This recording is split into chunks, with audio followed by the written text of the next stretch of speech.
All India मजलिस Ittehadul Muslimeen AIMIM ने रामपुर में संगठन को नया नेतृत्व प्रदान करते हुए सलमान शाह खान को AIMIM रामपुर का युवा जिला अध्यक्ष नियुक्त किया है।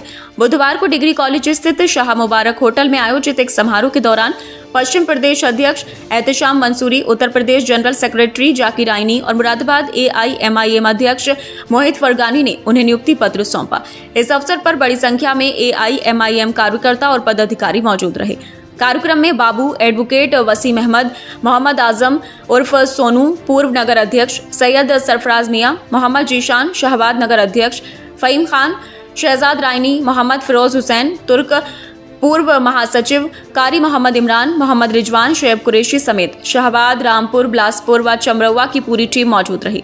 एहतेशाम मंसूरी ने कहा कि आने वाले समय में मजलिस रामपुर में पूरी ताकत से चुनावी मैदान में उतरेगी। सलमान शाह खान के नेतृत्व में पार्टी घर घर जाकर असदुद्दीन ओवैसी साहब का पैगाम पहुंचाएगी और युवाओं को जोड़ने का काम करेगी। क्यों नहीं लड़ेगी हमारी पार्टी बिहार में? क्यों नहीं लड़ेगी? हमने पिछली बार 5 सीटें जीती हैं, हमने वहाँ काम किया है, हमारा संगठन तैयार है। वहाँ पर हमारे नेता हैं अख्तर उल इमान साहब जो प्रदेश अध्यक्ष हैं। 5 साल में मुसलमानों के किसी मुद्दे पर कोई नेता वहाँ नहीं बोला है जितना अख्तर उल इमान साहब बोले। तो हम क्यों नहीं लड़ेंगे? मतलब आप ये चाहते हैं कि हम चुनाव लड़ें? कोई राज्यसभा सांसद हैं वहाँ के, तो कहा कि भाई आप अगर हम मदद करना चाहते हैं तो आप चुनाव न लड़ें। अच्छा, मतलब हम चुनाव लड़े हैं, जीते हैं और उन्होंने हमारे विधायकों की चोरी करी है बिहार के अंदर हैं, उसके बावजूद हम जो है वहाँ चुनाव लड़ रहे हैं। हमारा चुनाव बहुत मजबूत है, वहाँ संगठन बहुत मजबूत है, आवाम बेदार हो चुकी है। बिहार की आवाम को दिख रहा है कि हमने वहाँ पे लेटर लिखा है कि आप हमें साथ लीजिए, अगर हम बीजेपी को फ़ायदा पहुँचा रहे हैं तो आप नुकसान पहुँचा दीजिए बीजेपी को। लेकिन वही वाली बात है कि मतलब गरीब की जुर्वा जो है वो सबकी भाभी होती है।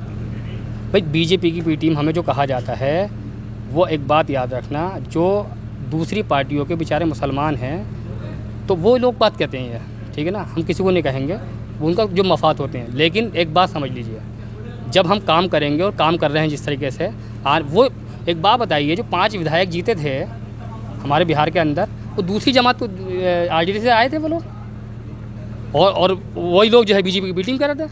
तो फिर हम तो ए से भी बढ़कर हम हैं, ए से भी बढ़कर हम हैं, क्योंकि जितना संविधान के बारे में बैरिस्टर असदुद्दीन साहब मतलब मीडिया के ज़रिए और पार्लियामेंट के अंदर बोलते हैं, इतना तो कोई भी नहीं बोलता। तो ठीक है, असल में वजह क्या है कि कमज़ोर लोगों को हमेशा दबाया गया है और दबाया जाता है। अभी हम थोड़ा कमज़ोर हैं और हम बहुत मेहनत के साथ लगे हुए हैं। जिस दिन भी हम ताकत में आएंगे तो इंशाअल्लाह बैरिस्टर साहब को जो है लोग टीम वीम नहीं कहेंगे बल्कि बड़े भाईजान कहेंगे। कार्यक्रम में उपस्थित सभी समर्थकों ने एक स्वर में लब्बैक या ओवैसी के नारे लगाए और संगठन को मजबूती देने का संकल्प लिया। AIMIM अब रामपुर में जिला पंचायत, क्षेत्र पंचायत और ग्राम पंचायत चुनावों में मजबूती के साथ उतरने की तैयारी में है। देखिए, रामपुर में संगठन को विस्तार करने के लिए ये मीटिंग रखी गई थी और इसमें हमें मदऊ किया गया। मैं एज ए प्रदेश सचिव हूँ, मेरा नाम जाकिर आइनी है और इसी वजह से यहाँ आना हुआ है। और यहाँ हमने हमारे एक पुराने साथी हैं सलमान शाह, जो कि मजलिस से काफ़ी वक्त से जुड़े हुए हैं और पूर्व युवा के जिला अध्यक्ष हैं, उन्हीं को दोबारा से जिम्मेदारी दी है ताकि जो संगठन में बिखराव हो उनको जोड़ सकें और मजलिस को मजबूत कर सकें। देखिए, उस मामले में आपने अगर सोशल मीडिया पे देखा होगा तो उसमें एक वीडियो चल रही है जिसमें मैं खुद मौजूद था और हमारे मुरादाबाद के महानगर अध्यक्ष वकील रशीद साहब मौजूद थे। एप्लीकेशन और भी एक महिला हैं, एक एडवोकेट हैं, उन्होंने भी दी थी। लेकिन हम जब पहुँचे और हमने वहाँ CO कटघर से मुलाकात की और उसके बाद जो थाना अध्यक्ष हैं कटघर के, हम उनसे बात की तो हमारी उस पर कार्रवाई भी हुई है और FIR दर्ज कर दी गई है, जो कि सोशल मीडिया पर हम उसे अपलोड भी किया, वो चल भी रही है। तो हमसे जो हो सकता है हम तो करते हैं, देखिए वो हमने किया है। और उससे पहले भी मॉब लिंचिंग मुरादाबाद में मामलात हो चुके हैं तो हम हमेशा एक्टिव रहे हैं। एहतेशाम मंसूरी, मैं और हमारे महानगर अध्यक्ष हैं वकील रशीद, हम सब एक्टिव रहते हैं। जो भी मामला होता है अब उसमें फ़ौरन कदम उठाते हैं। देखिए, आज़म खान तक की जहाँ तक बात है, बैरिस्टर असदुद्दीन ओवैसी ने जब लॉकडाउन चल रहा था और आज़म खान बहुत ज़्यादा बीमार थे तो बैरिस्टर असदुद्दीन ओवैसी साहब ने आवाज़ उठाई थी कि उनके साथ कुछ भी हो सकता है। तो प्रशासन ने उसके बाद हॉस्पिटल में कैमरे वगैरह लगवाए थे। और उनकी सुरक्षा की गई। मैं तो यही कहूँगा कि अगर बैरिस्टर असदुद्दीन ओवैसी साहब अगर उनके पक्ष में नहीं आते, वो बयान न देते, तो शायद आज़म खां आज हमारे दरमियान नहीं होते। तो हमसे जो हो सकता है हम करते हैं, लेकिन जो काम जिसके वो साथ वो जुड़े हैं समाजवादी पार्टी के, उनके मुखिया को चाहिए कि उनके केसों की पैरोकारी करें और उनके लिए आवाज़ उठाएँ, जो कि वो नहीं उठाते।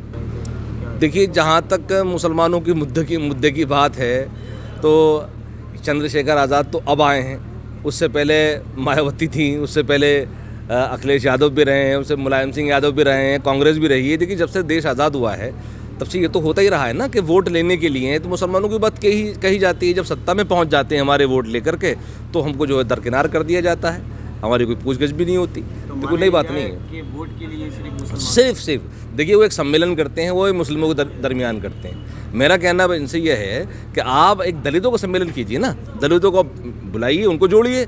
मुसलमानों ने उनको वोट दिया और उनको सांसद बना दिया, बस वो यही राजनीति करना चाहते हैं जो अब तक होती चली आ रही है। तो क्या मशवरा माने ये उनके लिए? बिल्कुल हमारा मशवरा है उनके लिए। अगर आप कहते हैं दलित नेता, आप अपने आप को जाहिर कर रहे हैं, आपने मुस्लिमों को नेता थोड़ी कहा, आपने आपको दलितों को नेता कहा है। आपने एक सेना बनाई थी, आप उसके अध्यक्ष भी हैं, तो आप उसमें सबसे पहले एक दलित को सम्मेलन कीजिए और उनके पास जाइए, पहले उनको जोड़िए, तब उसके बाद सर्व समाज आपके साथ जुड़ेगा।